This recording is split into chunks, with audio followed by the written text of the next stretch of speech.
This is the news in brief from the United Nations.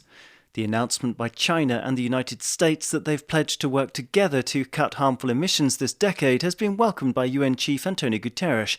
Reacting to the surprise declaration on Wednesday by the two top economies at the COP26 summit in Glasgow, the UN Secretary-General said that tackling the climate crisis requires international cooperation and solidarity, and this is an important step in the right direction.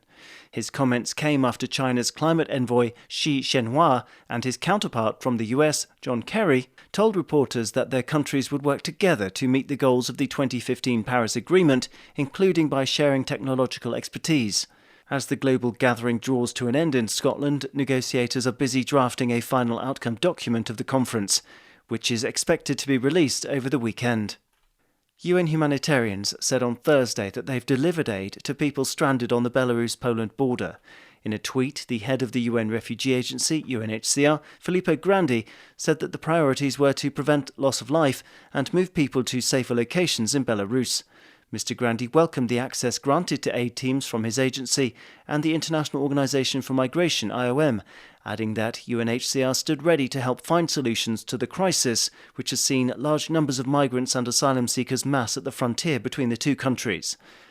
The development follows UN Rights Chief Michelle Bachelet's appeal on Wednesday for immediate humanitarian access, after she described the situation as intolerable. Amid plunging winter temperatures and reports that a child had died, Ms. Bachelet insisted that hundreds of men, women and children must not be forced to spend another night in freezing weather without adequate shelter, food, water and medical care. To Africa now, where the UN Health Agency has said that diabetics are 4 times more likely to die from COVID-19 than those who do not have the disease.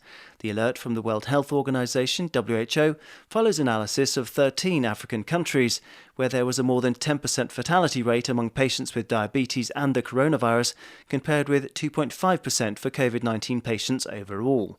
Diabetes impairs our ability to produce or process insulin, which is needed to prevent a dangerous rise in blood sugar. The disease causes inflammation and poor blood circulation, which increase the risk of complications, including death, from COVID-19. An estimated 24 million people live with diabetes in Africa today, and this number is expected to nearly double by 2045. Africa is also the region with the highest number of people who do not know their diabetic status, with an estimated 7 in 10 not knowing if they have the disease. Daniel Johnson, UN News.